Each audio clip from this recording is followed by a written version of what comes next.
Hi, I'm Keegan. This is a bunch of gamers. Welcome back to GM Talks. It's been a little while, and I am joined with Mr. Eddy Webb, creator of the Realms of Pugmire. Welcome. Hello. Hello, nice to meet you. Nice to be here. Yeah. So the new Monarchies is coming out, and I tried to do a little compare and contrast with the manuscript you sent me. And the first thing that kind of leaped out on me on the first chapter I was reading was because I hadn't read the second edition of Pugmire yet, is how No. the animosity between Pugmire and the Monarchies starts out a little more fraught than the first edition of the game. Yeah, that was something I wanted to do. I knew I wanted to do a new edition of Realms of Pugmire. I don't like the idea of plot necessarily, like each new game progresses some kind of meta plot or something. But I did want to push status quo a little further forward as kind of a nod to people who were fans of the original game to show that some time has passed. And also as a at least slight acknowledgement of some of the media that has come out since the first edition of the game, because we've had a couple of anthologies, I wrote an interactive novel, there was an audio drama, and so one of the kind of vague subplots that have been floating around for a while is the fact that Princess Yosha Pug, in her beautiful, glorious naivety, was like, "I can talk to the cats and everything will be fine," and then it turned out to not be fine. Oh, Um, one of the fiction pieces I actually wrote for the Curious Cats of Mao, the upcoming book, was Iliad von Korat, who was the diplomat for the monarchies, being sent home from Pugmire, and him trying to deal with that. So, okay, yeah. That explains also why the vague Bandit King of the Badgers now is named in the core book. So that's kind of yes, cool. yeah, that was a plot thread that was in the first edition. Was like the Badger tribes are kind of unifying. Maybe they're under someone, and now it's Keeper the Red is an existence person who actually has now managed to more or less unify the Badger tribes. Although we haven't really talked much about that yet. That's a bit down the road. But I wanted something to kind of, again, like, to people who are coming fresh to this edition for some reason. It's just, oh, this is how the world is, and that's cool. But people who have been paying attention to this silly dog game of mine for almost 10 years now, it's like I wanted to give a little knowledge of, yes, things have moved ahead, but since I know you're familiar with World Darkness, I wanted something that was not quite like Revised Edition, where there was kind of very explicit plot and so that stuff didn't even make context if you didn't know the previous edition. I didn't want to go that far, but I wanted something closer to, like, say, Vampire First or Second Edition, where like a couple things nudged ahead, but nothing serious. Okay, no, that makes some sense. I also noticed, and so because I hadn't gotten to that chapter when I was looking over it, so that'll be a good question to Mm. go into. Is that you removed the name of the creator of plastic ships with the redacted house name in the first chapter. Now it's just like, yeah, it was someone. Don't ask. We gotta talk about it. Shh. Yeah. So, I mean, it's not a huge spoiler because it was something that we talked about in the original Monarchies of Mal book. But House Smilodon was the seventh house in the first edition that we kind of just said the seventh house. Bad stuff happens. They were possessed by demons. We don't talk about them anymore. And one of the things I wanted to do with this version was to move them a little more front and center. They're now kind of the core antagonist, if you will, of the structure. Because one of the things we're doing with Curious Cats of Mao is that Monarchies of Mao was a self-contained game, and I was happy to do that. I thought it was a cool idea, but it turned out sales-wise, numbers were about half of Pugmire's numbers. And B, when I anecdotally talked to people about it, most of them who bought Monarchies of Mao either had already had Pugmire and got it, or found Monarchies of Mao and went back and bought Pugmire. So a lot of people were honestly treating it like a supplement. So with Curious Cats, I reframed it into much more of a chronicle book. So there is an explicit kind of arc that's now happening in there, and so with that, I wanted to make sure that there was an antagonist, and that was something that was alluded to in Monarchies of Map. We never really did anything with, and so now House Smilodon is much stronger of a. They are now coming back. They, or more accurately, have always been embedded into Mao society, but now they're starting to their plans starting to step up, and they're starting to make their next steps. And there's touches and illusions that may be part of the reason why the negotiations with Pugmire broke down is because of how Smile went on. So how much guides want to tie all that together into their own kind of conspiracy web board of red string and corkboard and pictures is up to them, but the pieces are certainly there to draw those connections if you want to. Yeah, and you talked about the setting moving forward and things like that. And I've one of my like side hobbies is reading different editions to see how they've evolved, like from AD&D to second edition AD&D 3.5, and especially how they've been played. And so, but those all have different creators. So I'm kind of curious, what are some of your favorite changes to this setting or tone for monarchies that you've written? And then because you've brought in new people to help you write this, what are a couple from other writers that influence the setting that you didn't think of but you really like that are new additions? Hilariously, for the ones that I did, were things that I always tended to put in first edition, and then I found out many years later just never showed up. So, for example, I had always intended that the approaches to cat magic and dog magic were not only different, but also just complete opposites. I didn't want to do not like in a alignments level of good versus evil and that, but rather dogs are effectively, to use a technology term, super users. They find magic and they use it really, really well, and they refine it, enhance it. Cats are hackers. They break things and rebuild them in new forms. And so one of the original intentions was that cats can destroy artifacts. That is the way they get power, because dogs in both versions of the game, when they find a magical artifact, they can refine it and actually make it more powerful. Cats can't do that. Rather, they have to break objects, but they can then bring the power into themselves and then refine it inside of themselves. The idea was to basically make kind of an arms race between dogs and cats, so like they both really want artifacts, but then what a cat wants out of it and a dog wants out of it are just completely incompatible, and so that's getting to naturally lead towards conflict in a way that's not mandated by the setting, but naturally grows out of character conflict. And it's just not in first edition anywhere. I don't know what happens. I thought it was there, and it's just not. It runs exactly the same way Pugmire stuff does. I'm like, well, we're going to fix that now. And it was to the point where the first drafts came in, and my co-developer, Lauren Roy, gave me the drafts, and we did the process. She managed the project, and then I would just come in and help. We talked separately, and then I would help her with the red lines and the drafts and whatnot. And I was like, yeah, where's all this stuff at? And then I went back in the book, I'm like, it's not there. I was like, oh, well, yeah, we should put that in. So let's talk about that and what the ramifications that are, because it wasn't there. But once the player or the writers found out where I was going with it, they're like, oh, yeah, that's really cool. That's really awesome. Let's do that. A couple of things that they brought to the table that I was really happy about. One is, because this is on some level an update and an expansion of the original material, I wanted to bring the two cat-specific callings we did in Pirates of Pugmire, one of which is another magic using class called the Mystic, and they were a sea witch, effectively, right? But because of the nature of how Pirates of Pugmire came about, it was a pretty small book. A lot of that was basically just use cat spells and it's fine, which I was never happy with. And so I was like, I would like to have the third column there, and also to have their own set of spells, make them feel on the same level as the other spellcasting cat types.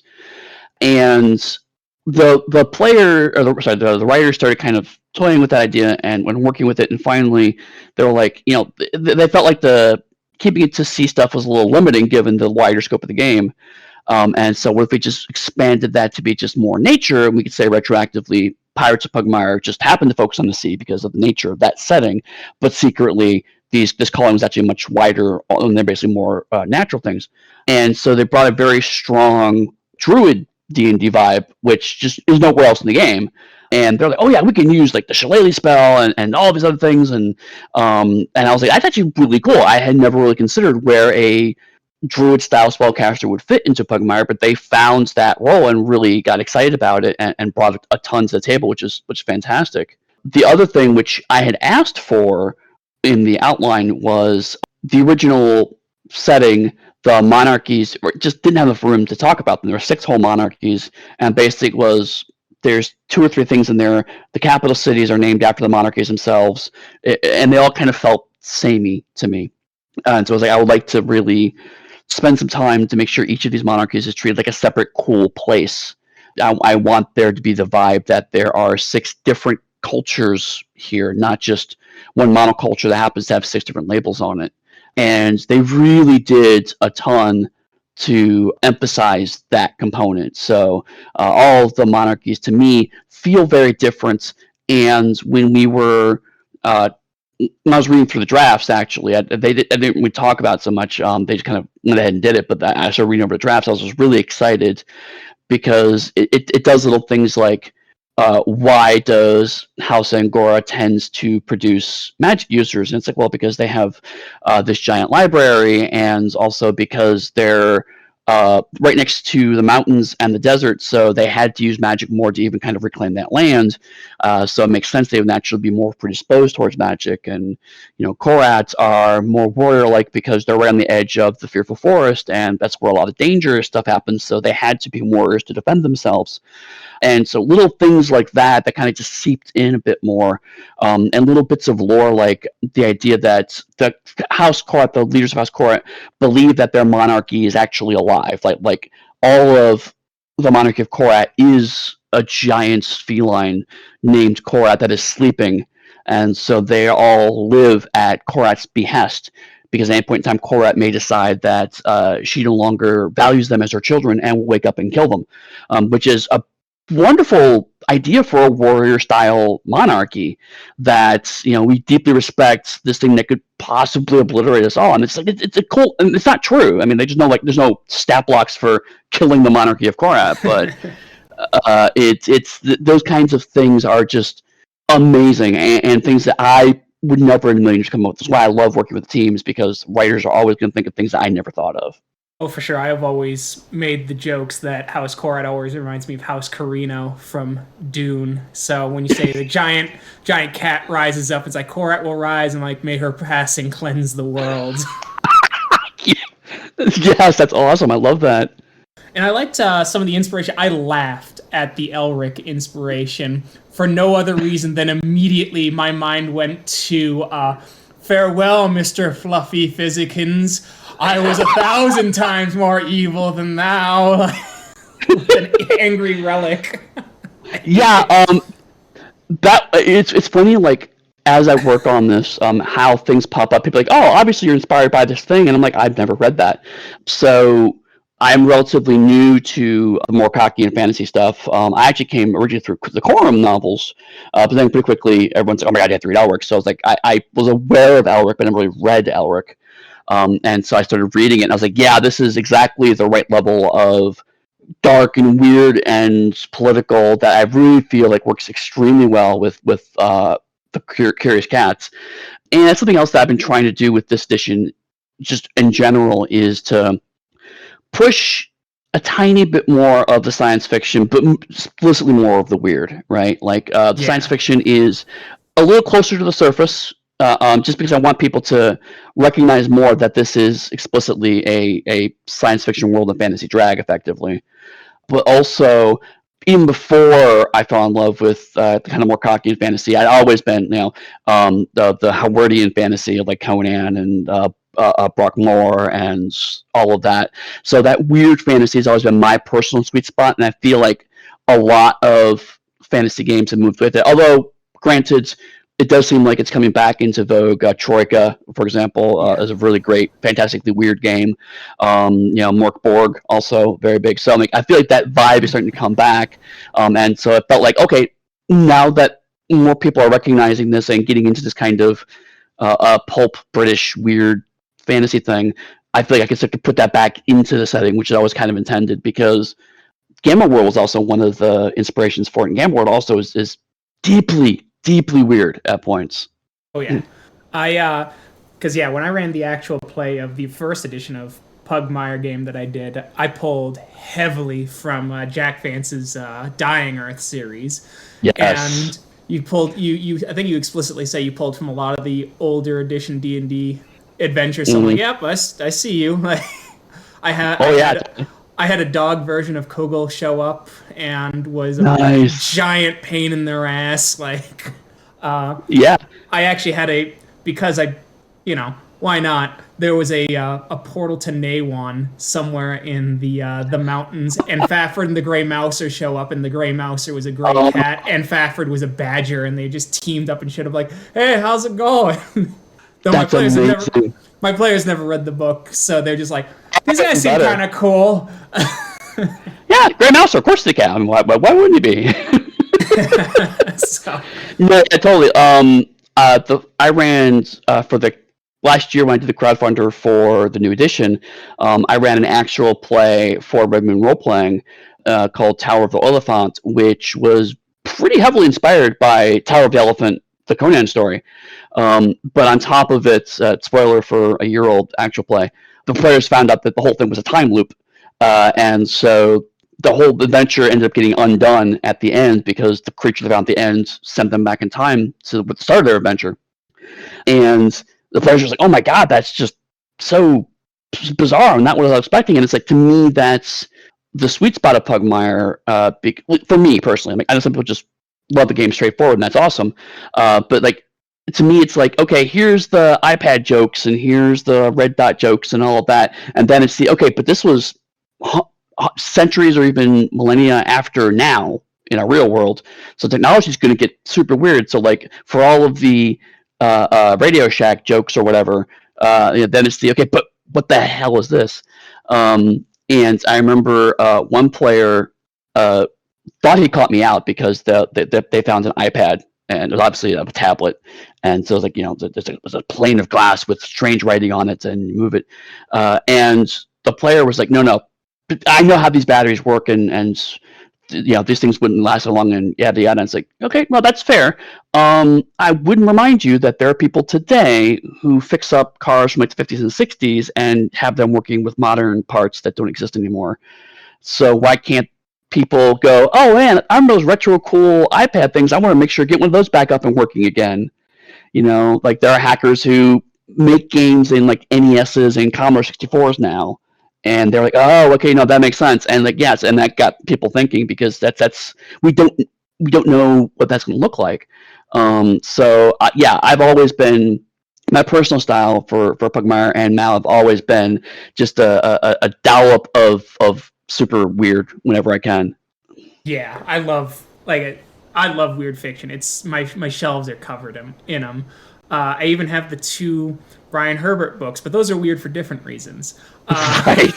So, but yeah, no, and I've always liked Pugmire for basically, to be fair, when I ran it, it was when things got real heavy politically, so I needed an outlet, and Pugmire turned out to be the game for it, because there's just enough separation with the cute dogs to make it so, like, hey, these alt-right allegories, like, which I did write. I put a supplement on the little Canis Minor, and I got some good reviews. One person's like, "Is this a good book?" Yes. Would I use it? Absolutely not.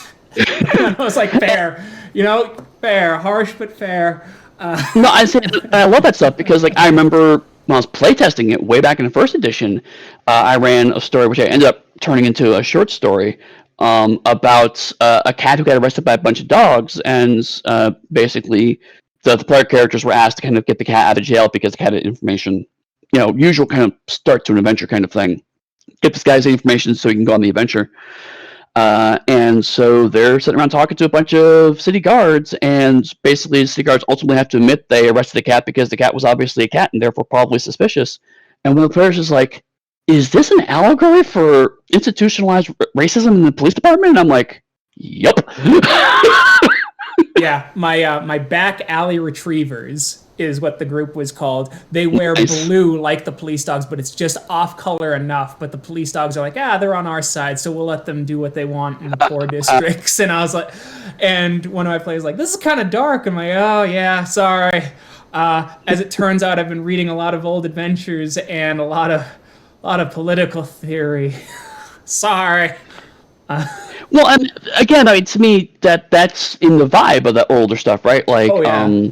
a lot of the, especially around the 60s and 70s, again, to go back to that time period of fantasy, what was not very subtle political allegories.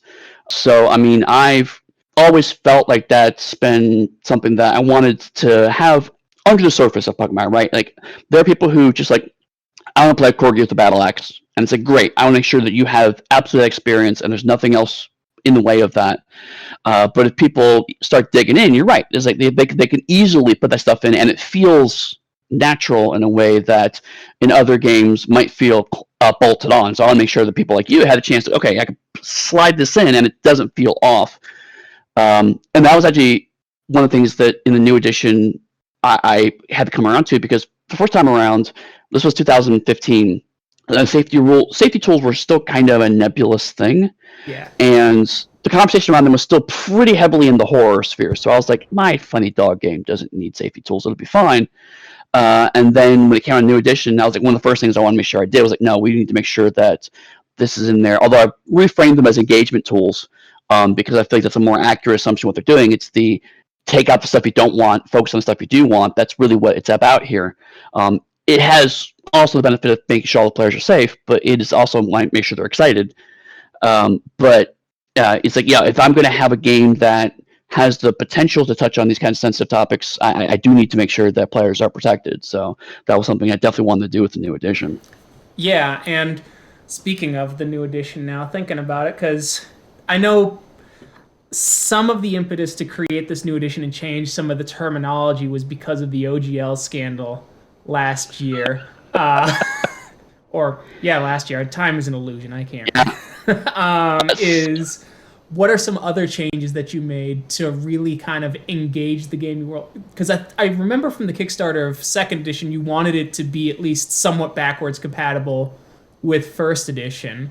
Yeah. So, how much has changed, and kind of what things do you think really helped enhance the game you want to be run?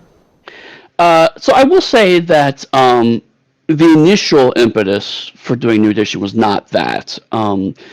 What the OGL stuff did, because it broke A, in the middle of an international move, and B, 2 weeks before we were going to go live on the crowdfunders, so I didn't have a lot of time to change things. But what it really freed me up to do was, originally I felt like the game needed to still have some connection to the OGL system, because I felt like that was one of the reasons people were picking up the game, so I want to make sure I kept that. But I had always wanted to change a bit more. I always felt like the game was never quite what I wanted to, because I was kind of half in this 5e space and half not. To the point where, for a lot of years first edition, people reported to me that they had trouble kind of pitching it to people, because either it was too much like 5e and people didn't want it, or it was not enough like 5e and people didn't want it. And so there's a sweet spot of people who are like, I want 5e, but there are some things that I would see to improve, and I go, I like these improvements, ergo let's play this game. But because it was so close, there were certain things I couldn't adjust. And so when Wizards of the Coast made certain business decisions that made me happier to no longer be a business partner with them, shall we say, I took the opportunity to kind of actually put some of that stuff in. And yeah, change terminology, obviously, make myself legally distinct. But also, there are things like the math for how antagonists are made. To be honest, the D&D math for monsters is broken. It's just not great. It's all keyed around a party of exactly 4 characters, and it scales weird, particularly at the low ends and high ends. And so one thing I definitely wanted to do, and I was willing to kind of risk compatibility at this point, even before everything happened, was to just gut the math and recalibrate everything. So now the step I made post situation was they're just antagonists have levels like player characters do, so it's super clear. Is if you have a group of 5 level 1 characters, and 5 levels of monsters should give them a roughly even fight. That way, it's just very, very simple. The level should be, or 1 level 5 antagonist should also be a roughly equal fight. I was able to expand on what I call tags now. So if you want to have a version of an antagonist that just you wipe the floor with, you can give them a minion tag, changes some of their stats in a very consistent way. And the biggest one being they fail tests, which are saving throws, and they have 1 stamina point. So you're pretty easy to wipe them out. On the flip side, their legendary tag, which means that this is your kind of boss monster version of it. So this is the one that you get everyone around to fight because it's going to be more hit points, more attacks, harder to kill. But also just little things like I added morale, something that's very old school that's been lost. And to your point about how different editions have been played, I think a lot of people have forgotten that the reason why AD&D is calibrated the way it is because A, it assumes you're going to have NPCs helping you doing stuff, and B, it assumes that monsters occasionally run away. So without morale, AD&D becomes a weird slog of combat because all the things that took away that slog are no longer on the table for whatever reason. Yeah. Actually, I never got it out. I actually wrote a morale system for the first edition of Pugmire, and then as soon as I was going to have a friend edit it, they the new edition was called out. I'm like, well, that's that's deflating. But having that for first edition would be awesome. Oh yeah, no, I did that. I broke it up. I did the real old school thing of your speed for overland, your speed for exploration, and then your normal speed is for combat.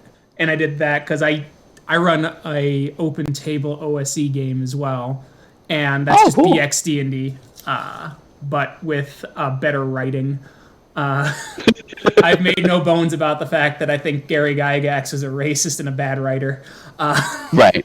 Right. But well, and I will defend a little bit of the writing just because, when you're still inventing it, you don't entirely know how it's going to evolve and calibrate. For sure. On a similar vein, I did do a video for the Extra Credits YouTube channel because I wanted to, because people are like, oh my god, I can't believe Wizards of the Coast would make these horrible decisions back in January. They've ruined D&D, and I was having some discussions with friends of mine who happened to be adjacent to the channel. This has happened for 40 plus years now, and so I ended up. It was supposed to be a small video, ended up being a half hour long because it was just so much to cover. But I went through every single legal kerfluffle, and and everyone's for everyone who bitches about how 5e's getting all these weird rule bloat, and it used to be an elegant system, and now it's just so badly designed, and it's just my friend, let me introduce you to AD&D Second Edition, where that exactly happens. Yeah, I was just I remember how everyone uses ticks in AD&D First Edition combat. Everyone remembers that rule, elegant system. Yeah. Elegant system. Okay, and that's fair. That's fair. I will say that the DMG for First Edition AD&D is much better written than the player's handbook, but that's hard. But because there's just some linguistic weirdness. I felt it was just oh man, and then the DMG is I can actually kind of read this. No, I will agree that that one of the things that I've struggled with as well, just writing tabletop role-playing games, is that there really does need to be a balance of technical writing, mathematics and rules design, and actual fiction style prose to make people engaged with it. And a lot of the earlier games have one or two of those, but very rarely do you see all three. Taking another example, M.A.R. Barker, sadly a Nazi, but Empire of the Pebble Throne is very, very readable. It's so engaging and it's fun to read, and the system makes not a lick of sense. But it's this is a cool world, but I have no idea how this game works. Yeah, right. Because I've read the First Edition books, and then I went back and read Osric, and I'm that's what that rule means. Thank you. And the back to tags real quick, because I do find this very funny, in that Wizards of the Coast did everything in the world to kind of separate themselves from 4th edition, but they decided to especially, they kept a couple 4th edition things in there, but they left out the one thing that was universally praised, and that was minions, and everyone keeps putting it back in. It's one of the Yeah. funniest design choices I think I've seen. And honestly, that's been the linchpin of my defense of 4E because I feel like every edition of D&D, especially now that a lot of it's been like Fosric repackaged as a new game effectively. That if you take the idealized version of edition of D&D, they're all fun. They're just all very different games. And a lot of people are like, well, fourth edition is just a video game. It's like, yeah, but the upside of a video game is that when you have a nice, strong engine and you could just drag and drop encounters into it, that's an amazingly efficient tool. Because I program video games, and I know that like being able to reliably anticipate how your encounter is going to work when you're designing a level is extremely useful. And so, encounter design was wonderful for fourth edition. It was almost as much fun as making characters in fourth edition. Oh yeah, and I'm not a big fan of fourth edition, I'll admit, but I do think for fourth edition, and I've said this other places, is that for fourth edition it was a game that was clearly trying to solve problems. I may not have agreed with every way it tried to solve those problems, and I think it failed in a couple.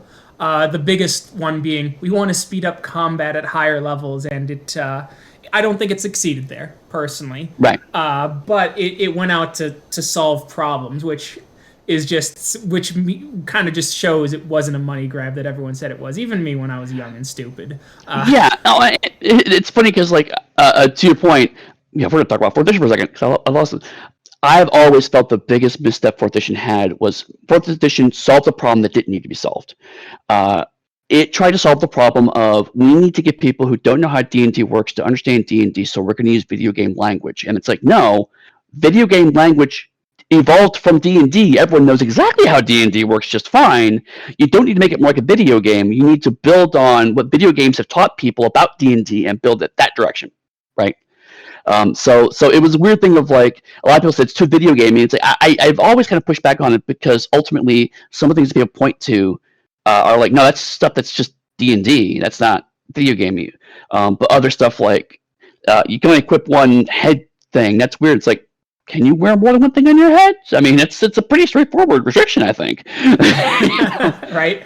Yeah, they use different words, but it's like, maybe they're not call it a head slot, but still, it's like you can only wear one thing on your head. You can only wear one thing in each hand, unless you're, either disabled or a very interesting character type. I mean, Right? that's just how D&D works. They just use slightly different language. That was the problem that I think didn't need to be solved. Was like just use more natural language. I think one of the problems is thinking back to it because of what you said actually, where it's the having to balance technical prose and all that when writing an RPG book.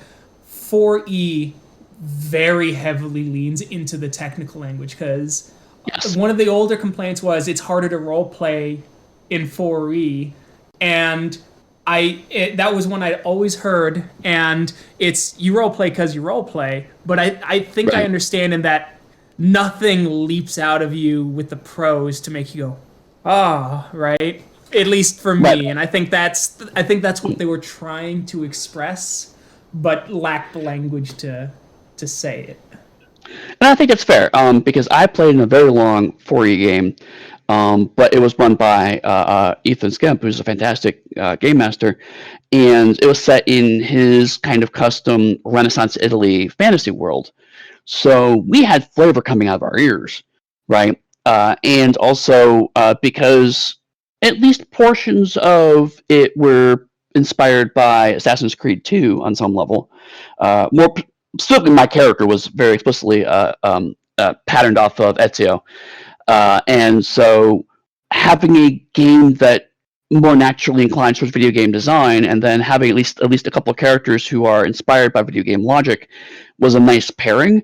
And so we had absolutely no problems role-playing, but you're absolutely right that it was not inspirational in a way that other editions have been. Because, I mean, going back to Gygaxian writing, a lot of it is hard to parse, but you can see the inspirations pretty clearly through it, especially if you're familiar with that kind of mid-70s, late 70s fantasy material.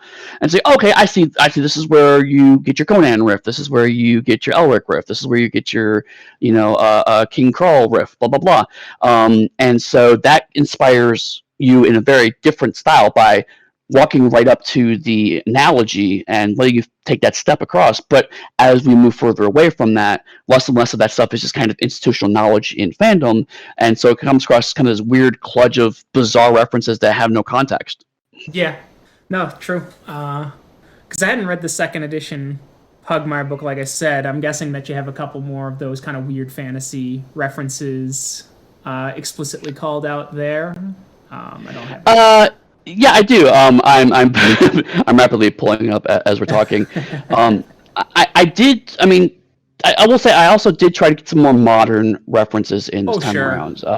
So, for example, since I worked on Pugmire, I've gotten a little more into more modern manga, and so there are some explicit kind of manga homages, but also things like Usagi Yojimbo, which I was always a big fan of. I was like, why did I not mention this one the first time around?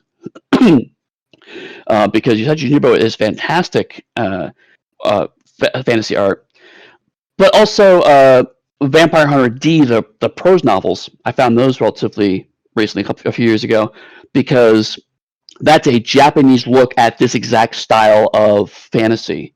So, I mean, have you read any of the I read the Vampire D first novels? one. I have. I've read the first one. It was years ago. Okay.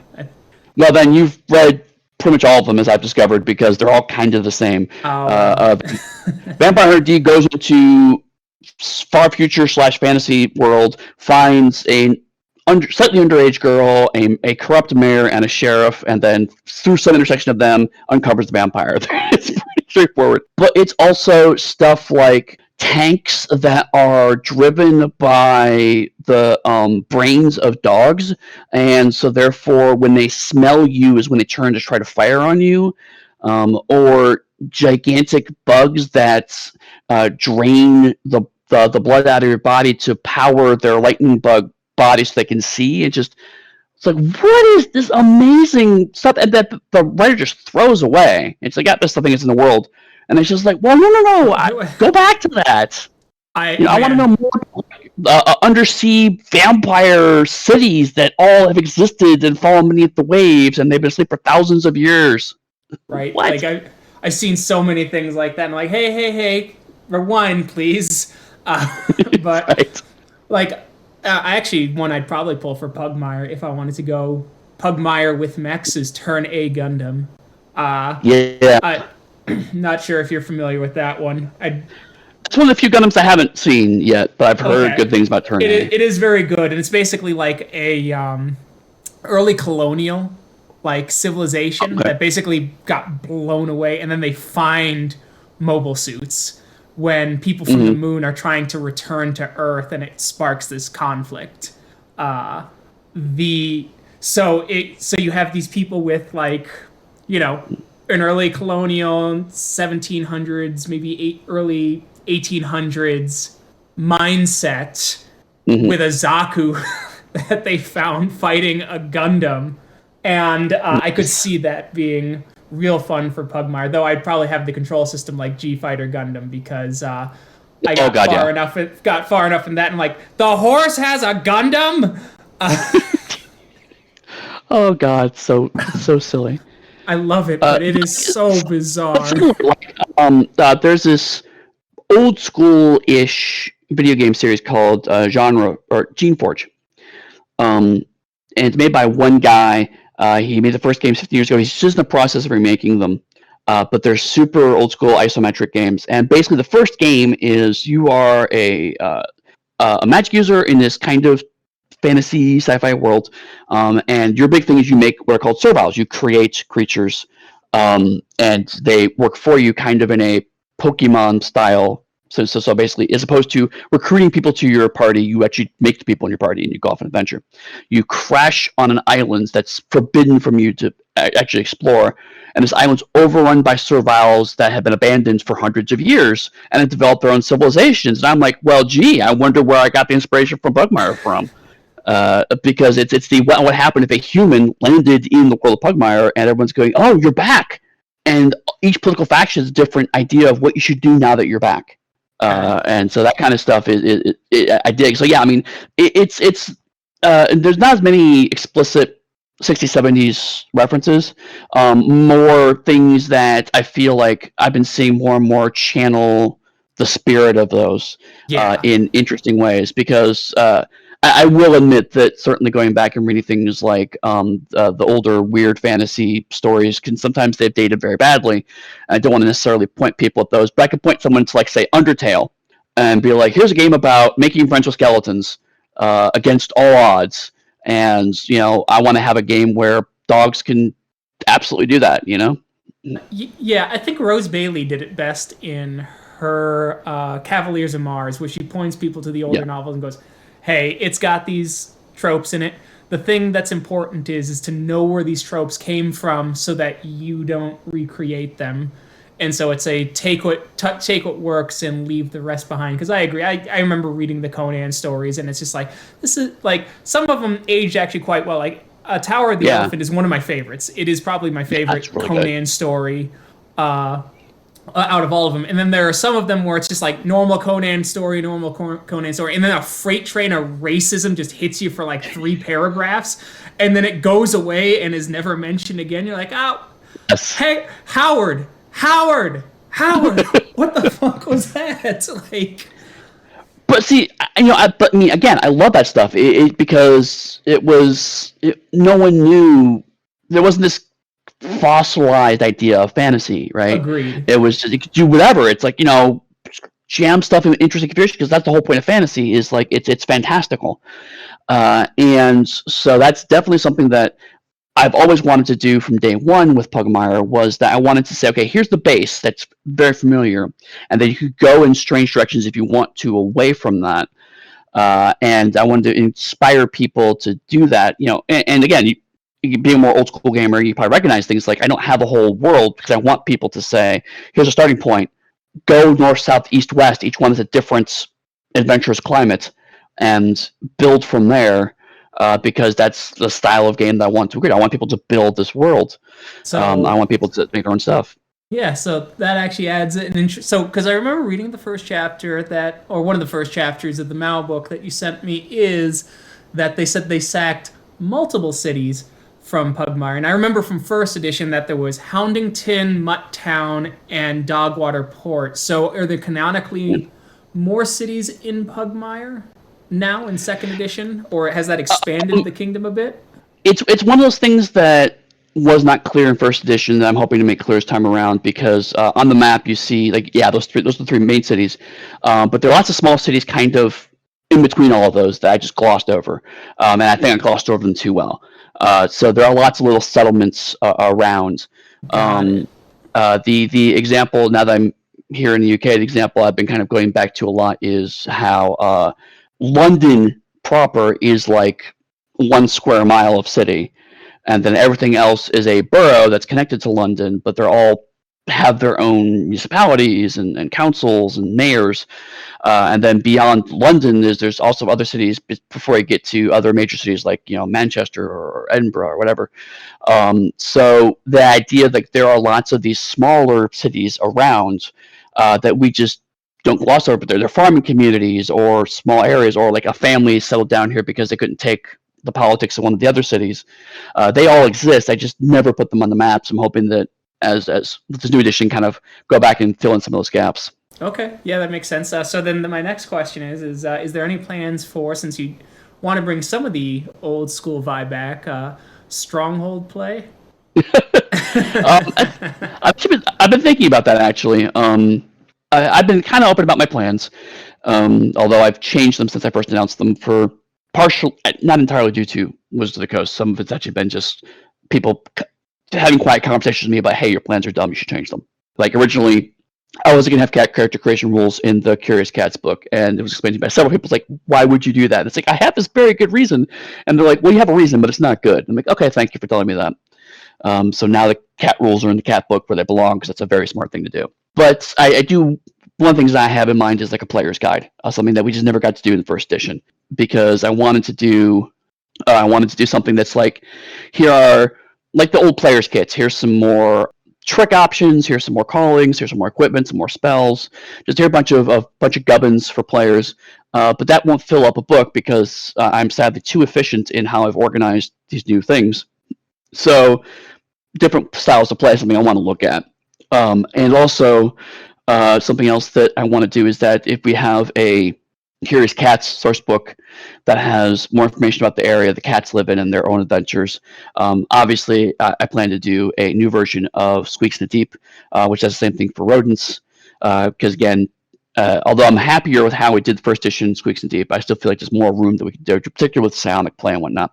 I also want to do one for the dogs, like do an actual source book just for dogs. So it's not necessarily a player's guide, but rather here's more about Houndton, here's more about Mutttown, here's more about those other cities around there. And so there's not be another place to actually, do something like stronghold play of like, building a community and what does that look like and how does that play out. Cool. Yeah, that makes perfect sense. I like that idea.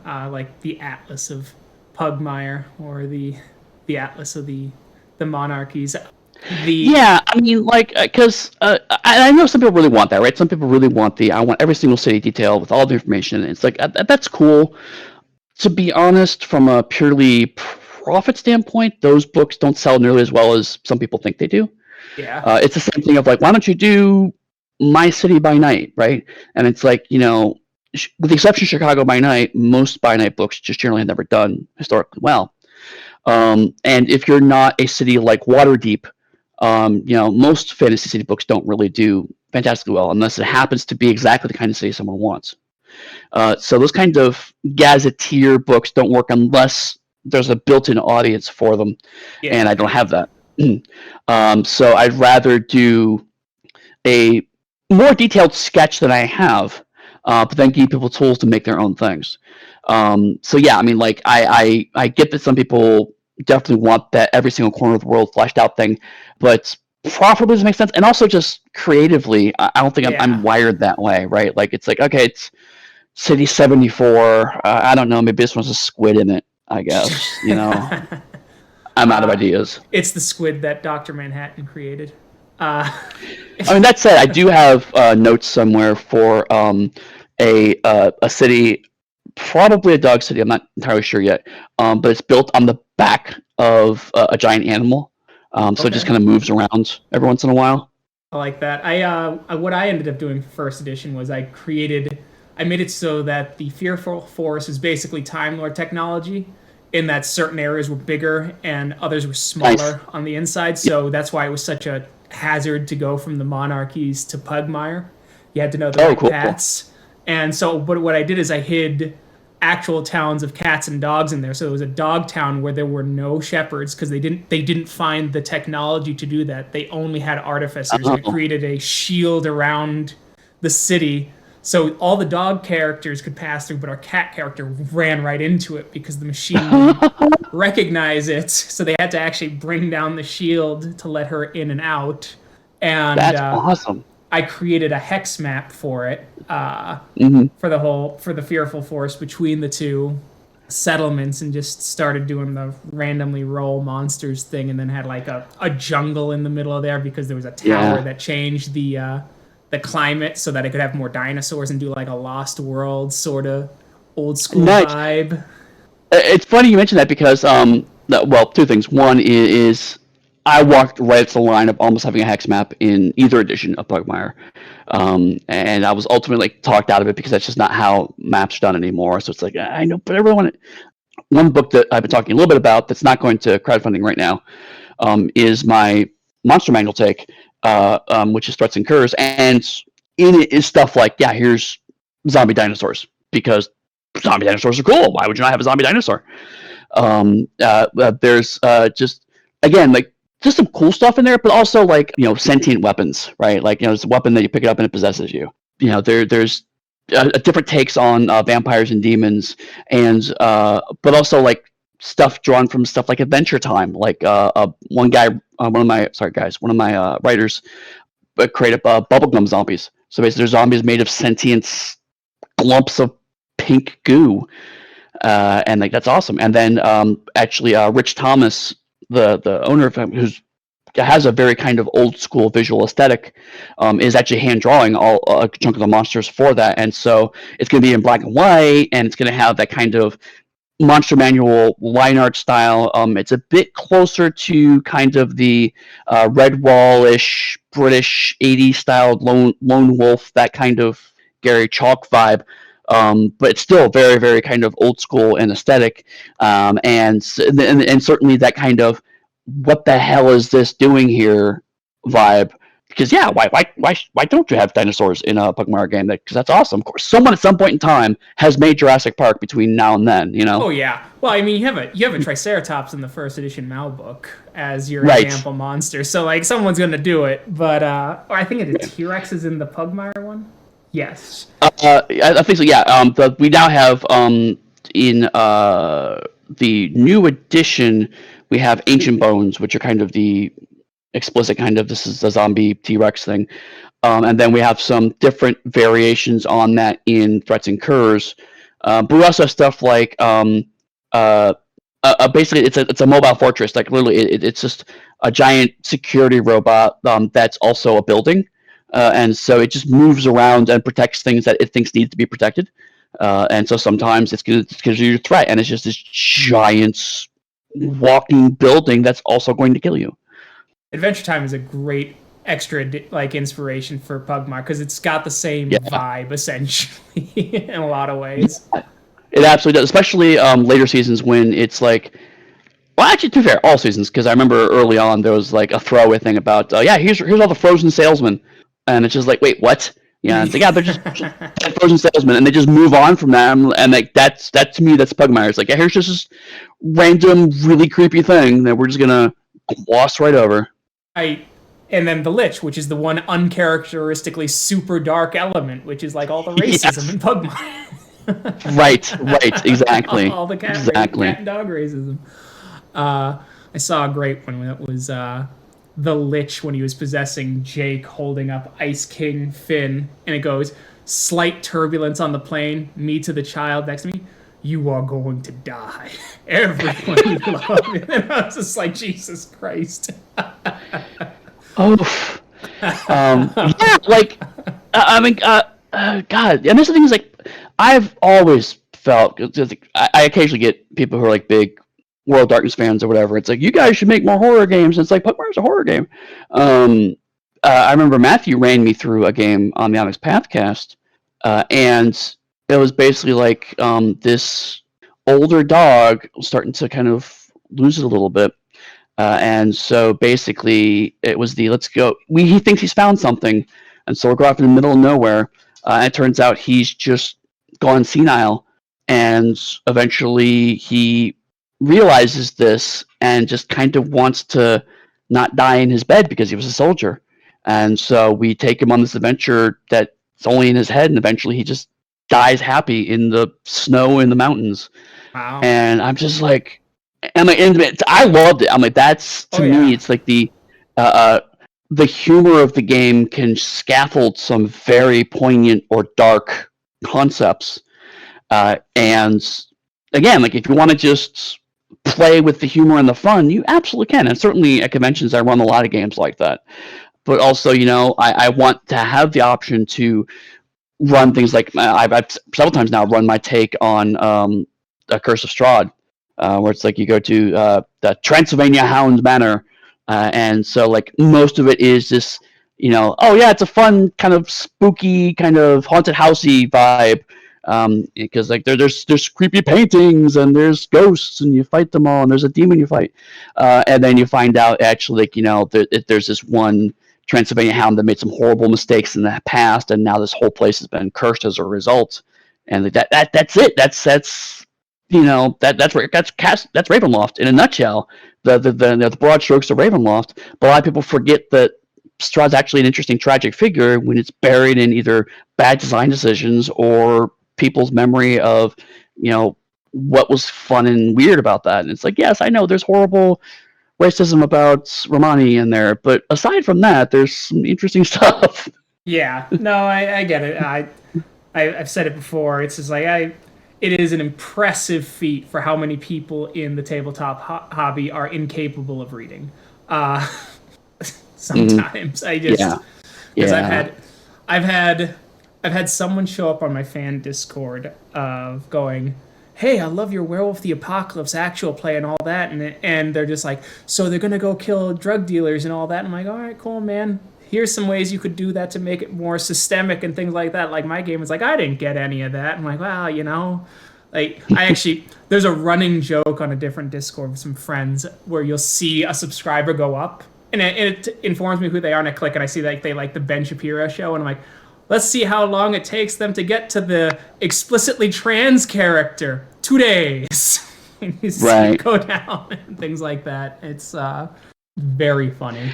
Yeah. So I found out a while ago that there is a TV tropes page for Pugmire. And one of the comments on the TV tropes page is that someone thought it was weird that a cartoon dog is chastising people about how homosexuality is okay. And I'm like, you know what? If you have a problem with a cartoon dog telling you that gay people exist, don't play my fucking game. Right, yeah, exactly. Fuck off, dude. Like, Jesus Christ. I think it was you, actually. I think you and me had a Facebook conversation years and years ago when you were still on Facebook, where you had mentioned someone came up to you during a convention and talked about Werewolf going for like 20th anniversary, going like, yeah, it was real great until you added all the environmentalism stuff in there. And it's just like, what? Yeah. When you guys went all anti-corporate, that's when you lost me. I'm like, so day one. Yeah. When you lost me. Well, to be fair, the newest edition is not as anti-corporate.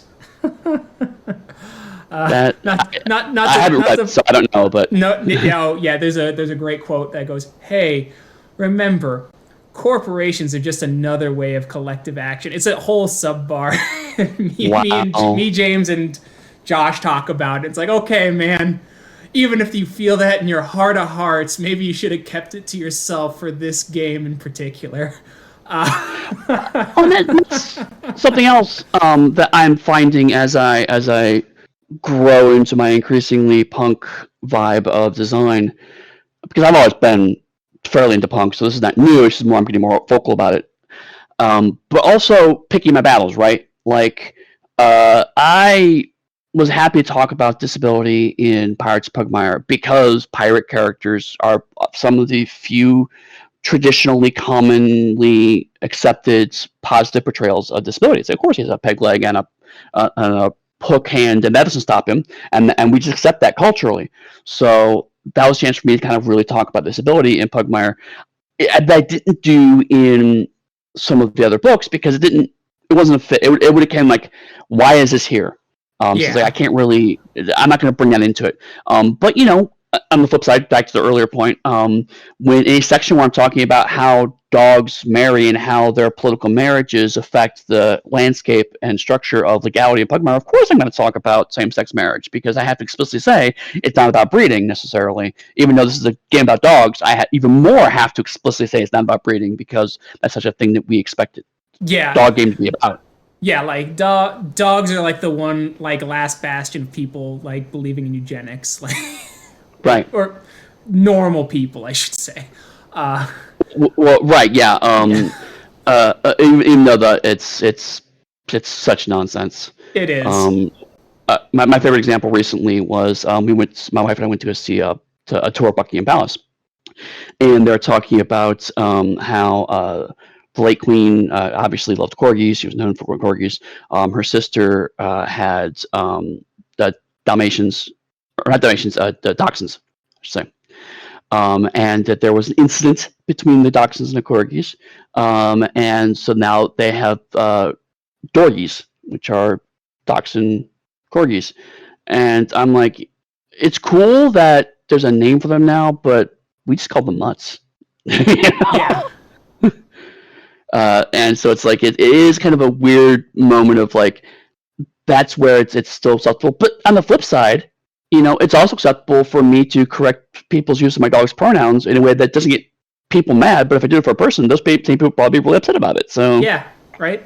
It is what it is. It is, and to that point, really, is just there are people who have admitted they don't believe it, who've written for Star Trek, who did not believe in the core concepts of Star Trek, of space communism, but they 100% admitted that you have to force yourself to believe it to write a good Star Trek episode. And so that's more of just like, hey man, keep it to yourself on the werewolf front. But back to Pugmire.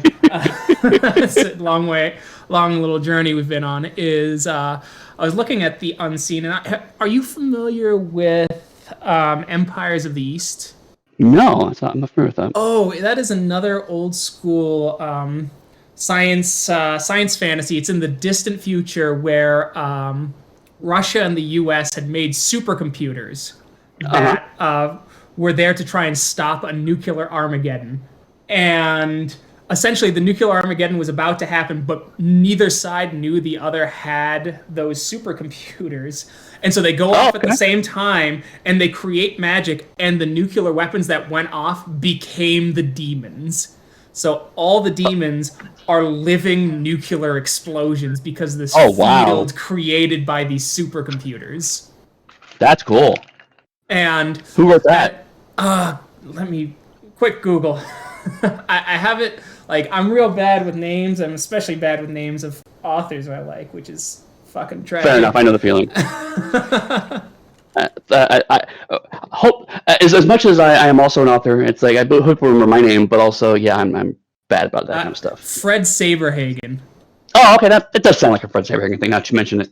Yeah, and yeah, it's like that part. Now that I read that book last year or 2 years ago now, I'm just like that would be a great explanation for the unseen in a homebrew game. Oh yeah, totally. I mean, I just because I find it enjoyable, I don't explicitly explain kind of what the unseen is. I want people to kind of figure it out for themselves. But I mean, it's one thing that I know a couple times I've had to explain to writers is that the unseen are not a hegemony. You know, that the characters in the world lump them together, but it's just a bunch of random things that are kind of jammed into a very tentacly, oily box. Yeah, I remember the frothing demon, like rabies. Oh God, it's rabies. Right, and so like in my headcanon, it's weird that I feel like I have to have a headcanon for a thing that I've created, but like some of the unseen are just rampant AIs that have lost control. Some of them are horrible genetic experiments that have gone loose. Some of them are, in fact, malevolent creatures that have evolved into some strange new form. And some of them are just misunderstood. But this edition, one of the things that I've also done, going back to tags, is a lot more use of creature types. And it's something that something that D&D weirdly walks up to the line to but never crosses, which is that you have enemies lumped in a certain creature type, and there's a bunch of rules that hang on that creature type, but they're never just explicitly spelled out as such. And it's something that I've actually been doing in this new edition, because the unseen, the one thing that they have in common is that they're all weak to holy damage, because that's the point of holy damage. Why that is, so now if the thing has if you give something the unseen tag, obviously other spells and whatnot that intersect with the unseen tag also work, but they all collectively have weak to holy damage. And then with Threats and Curs, we've added a lot more options. Servitor is a pretty common one, which is basically your non-sapience automaton. And so it has a common trick of where certain things, they always make their morale checks because they don't have anything morale to fail because they're non-sapient. Things like that. And that's been nice because it allows me to make sure the rules are consistent. So for example, when we were converting first edition characters in for Threats and Curs, we had like so many different spiders, and they all did webs slightly differently. And so I was like, okay, no, we're having one set of rules, lump it all into one tag. This is how these kinds of things work. Great, done. But also makes things that, like, if you're homebrewing something, it's like, I want to make a Badger, but he's undead. It's like, cool, take the Badger stats, slap the undead tag on him, give him those additional rules, move on. It's very simple. Nice. Yeah. So I want people to be able to have, it goes back to 4E modularity. It's like, I want that kind of 4E style modularity. I take a stat block, I add a couple things to it, I know exactly what those things I'm adding onto it do, and then I put it into play. That's that is something I do actually miss from 3rd edition D&D's, the template. the template was just such Yes. an easy tool, and it's just not in. I know 5th edition got rid of it just for the ease of use for new people and jumping in, but the template I thought was one of the more intelligent choices in 3E design for monster customization. Yeah, I agree, and so like I'm doing a different take on it, but it's still there. And again, like to go way back to your early comments, this is all my intention is that it's all compatible with first edition. There's going to be a free document that we're going to release that allows you to convert between the 2 editions, and a lot of the stuff I'm talking about that's new, morale being maybe one of the few exceptions, are all things that are generally were kind of buried in the first edition that I'm kind of extracting out and making a little clearer. And also because I've changed terminology, I can also make things a little clearer as to how my overall intentions were for certain things. So like one of the things that I really wanted to do, and I'm glad I broke away with OGL, is charisma is useless. It's not entirely useless, but it's pretty useless in D&D. Like, when's the last time you did a charisma save, right? Yeah. And so the reason why is because a lot of for social things, offensive use of social abilities is charisma, defensive is wisdom, but no other stat works that way. And so with Pugmire, I was able to reframe it as presence, so it becomes kind of a social awareness, so you can actually do both both a defensive and aggressive versions of that. That makes sense. And so I got to move charisma around a lot more, which also means I can do stuff like my secret plan, and not secret because I mentioned it on social media, is to make a magical item that shoots electricity and uses charisma to attack because it's an electric guitar. Fantastic! I love it. I love it.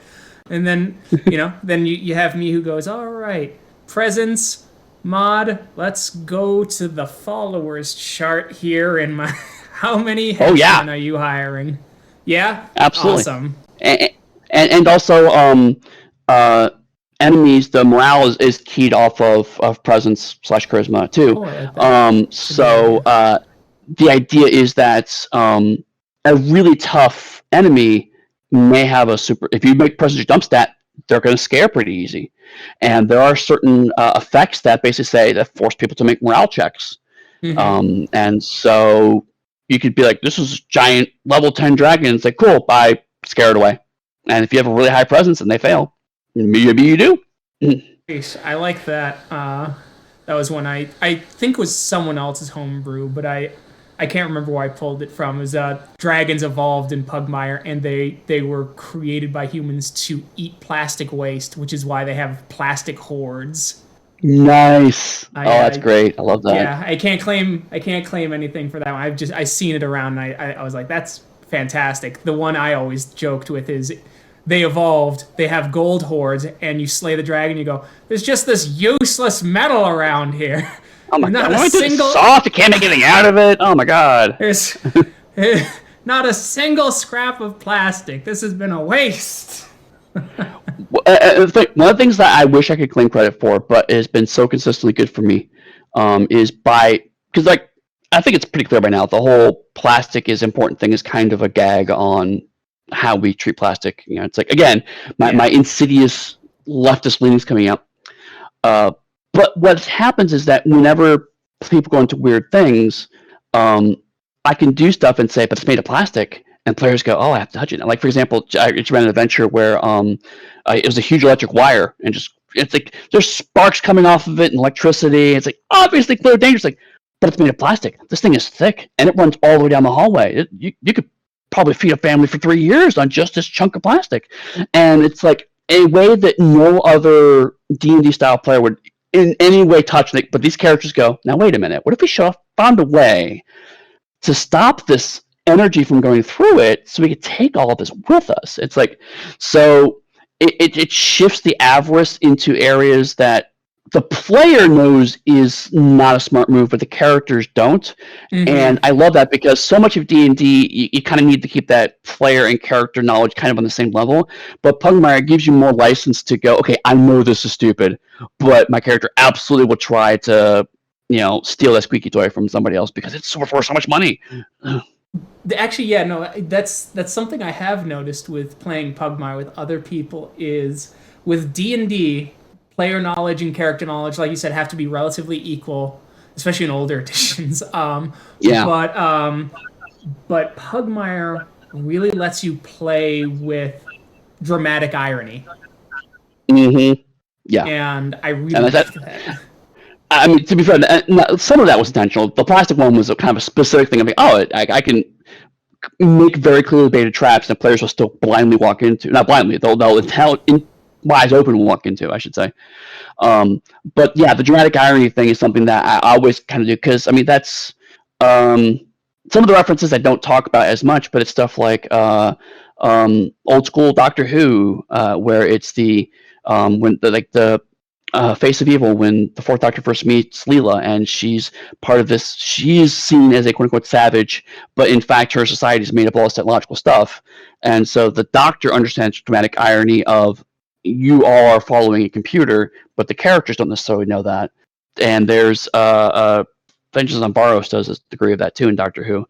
But the Thunder the Barbarian, right, is also like we as the audience get the joke, but the characters are playing it straight. And so that kind of multiple level thing is something that I've always wanted to do with Pugmire, and I'm glad so many people have gravitated to because that's obviously naturally a source for the humor. But my personal theory is I think it also goes to what you're saying before about the distance is like it's not like playing, say, a World Darkness game about institutional racism. It's playing a fun game about cats and dogs. Of course, cats and dogs hate each other, and so it doesn't feel like the same, but we see the dramatic irony of, oh, well, cats and dogs hate each other because of this institutional racism. Yep. Have you ever watched overly sarcastic productions with their trope talks? No, I don't think I have. They did one, or the femme of the group. She does trope talks and things like that, and the masculine guy one does like more history sort of thing. And she did one on talking animals, and it was a lot of like modern things, but her one was dramatic irony to tell a story of existential horror, because like Watership Down is essentially using what we know to create existential horror, Lovecraftian horror for rabbits. And Animal Farm, Mouse. Yeah, and thinking of that, like how to do that for Pugmire would be kind of fun. I didn't think of Watership Down or Animal Farm at the time, but I know Spiegelman's Mouse was another kind of early influence on me because having all of the Jewish characters as mice and all the Nazis as cats, it's saying a lot about the relationship that you then don't have to say anymore. You don't have to fill in the gaps. Yeah. And so having things like there was a war between dogs and cats, okay, that tells me everything I need to know about the relationship between these two groups because I know how dogs and cats work. And then the nice thing is that because a lot of the people who play the game are also very, very smart people, they say things, well, actually, dogs and cats can get along. It's like, yes, that is also true. Both of these things are true. And so when you realize that the overall assumptions don't always hold up, but then those smaller exceptions are also valid, that's where I think some of the magic happens. Yeah, that makes sense. So I'm just curious because they're one of my favorite kind of weird antagonists. Any big plans for the Cult of Labotor for Pugmire Second Edition?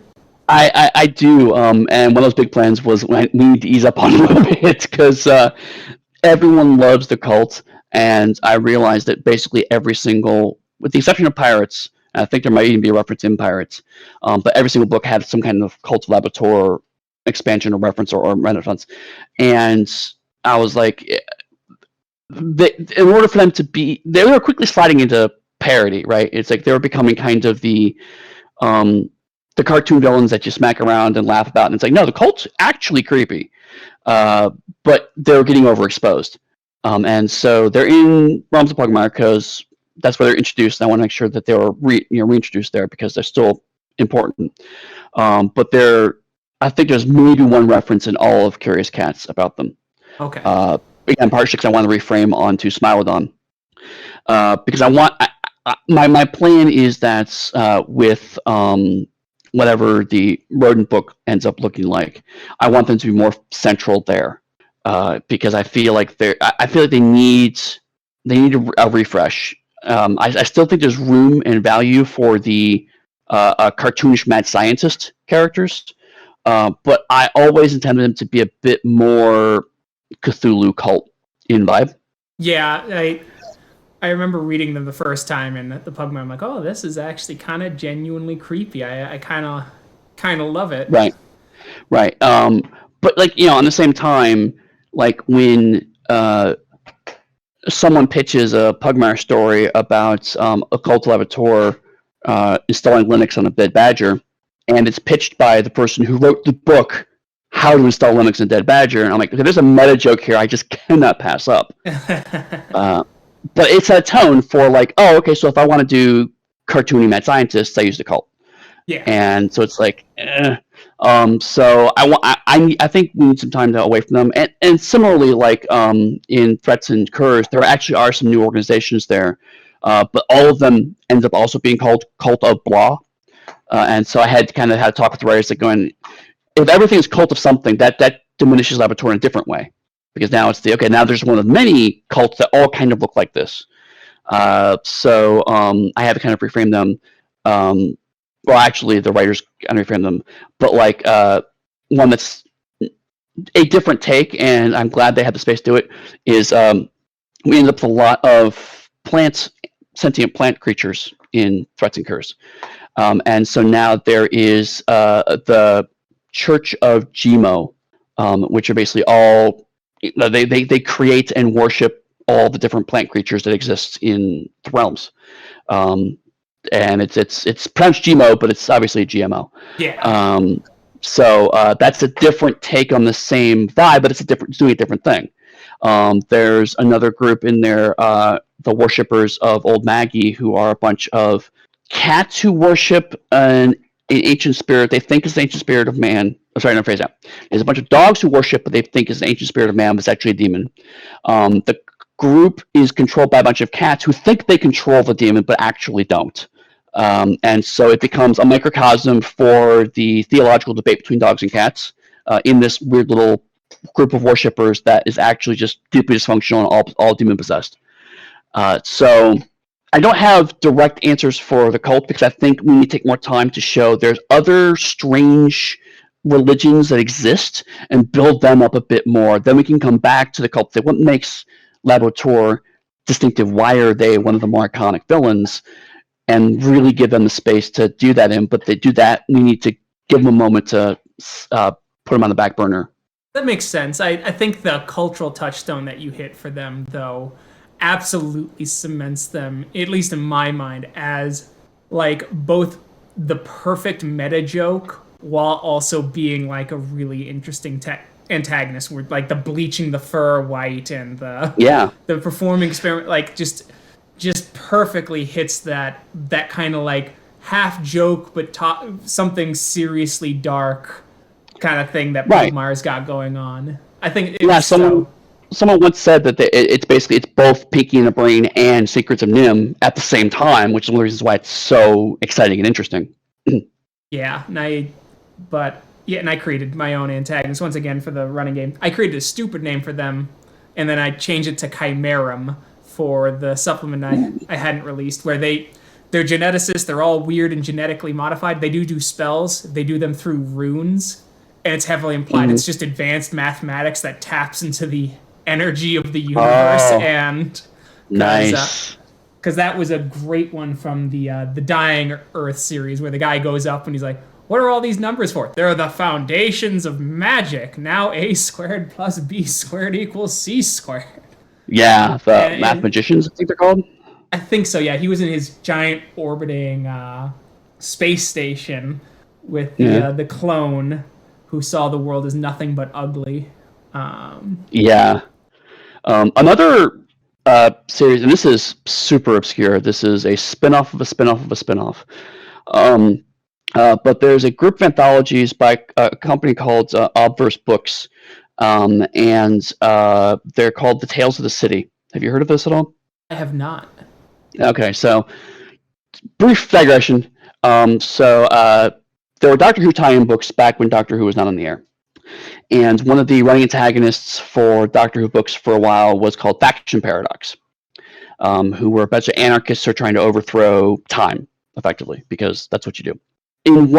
The Faction Paradox ended up getting spun off and got their own series of non-Doctor Who related books. One of those books talked about called The City of the Saved. And the City of the Saved is basically at the end of time, every human that was ever existed gets reincarnated on this galaxy-wide planet, and death is illegal. Pain no longer exists. So everyone from every time period exists simultaneously in the city. On top of that, during one of those eras of humanity, they had the ability to remake people, because people who were lost and couldn't be resurrected, they could take all the information that their friends knew about them and remake them in the best as they could remember them, which very quickly turned into, let's make fictional characters into real people.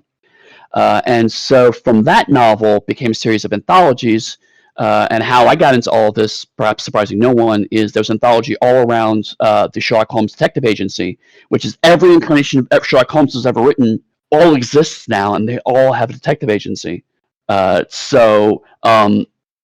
that same level of sci-fi weird, because it has stuff like if you can't die or feel pain, you get underground bruising clubs of people who try to remember what pain felt like, by using makeup to bruise themselves and then trying to recreate the experience of being bruised.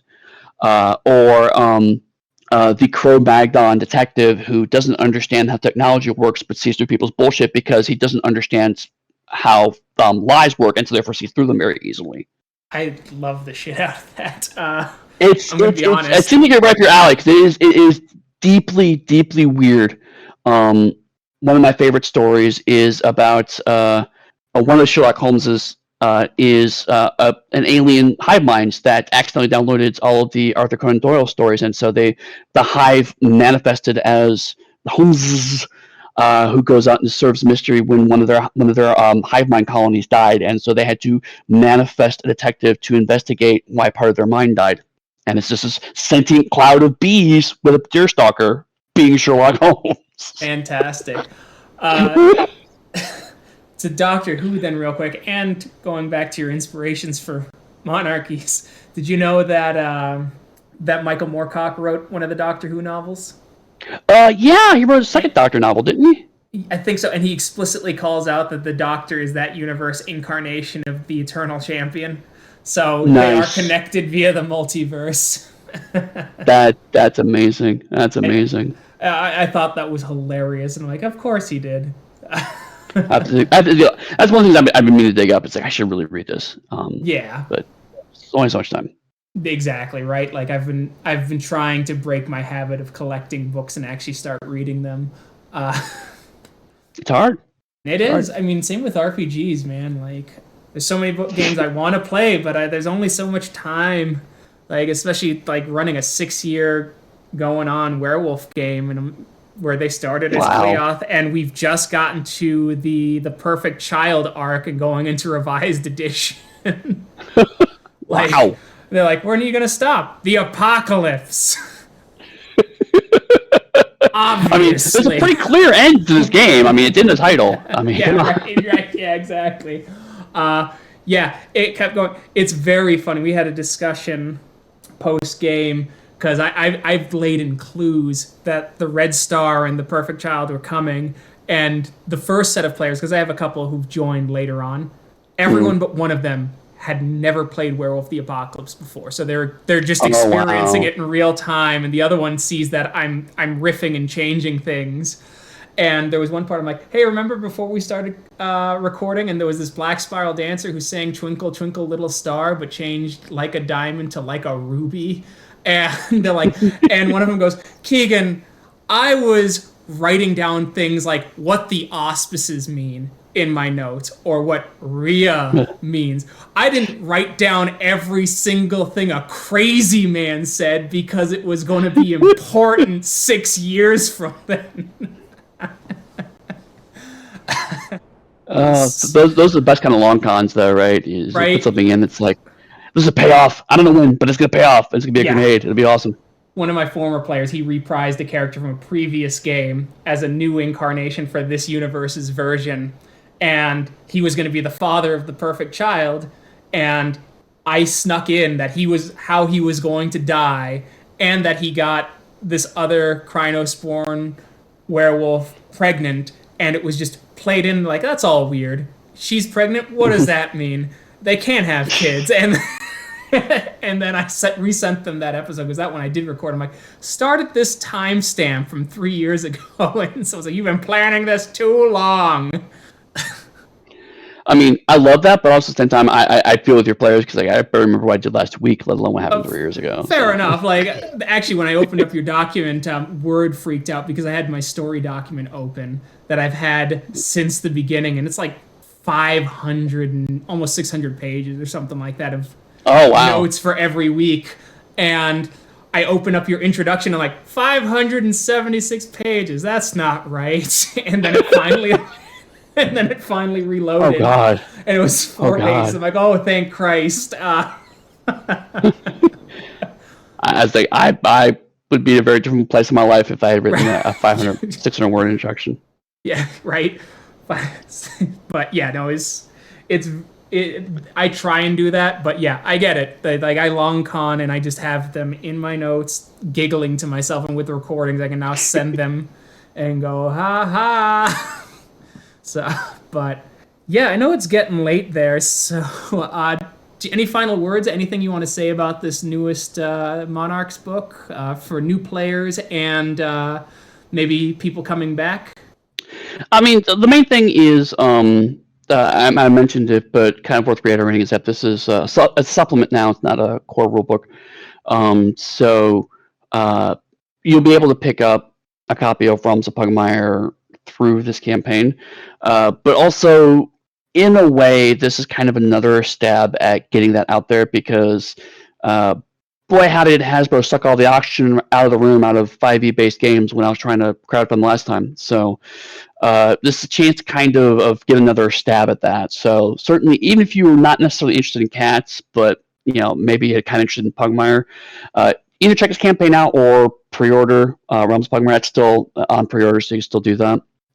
And otherwise, yeah, I mean, I personally feel like the team did a fantastic job of taking the original core Monarchies of Mal material and just adding a whole new layer to everything.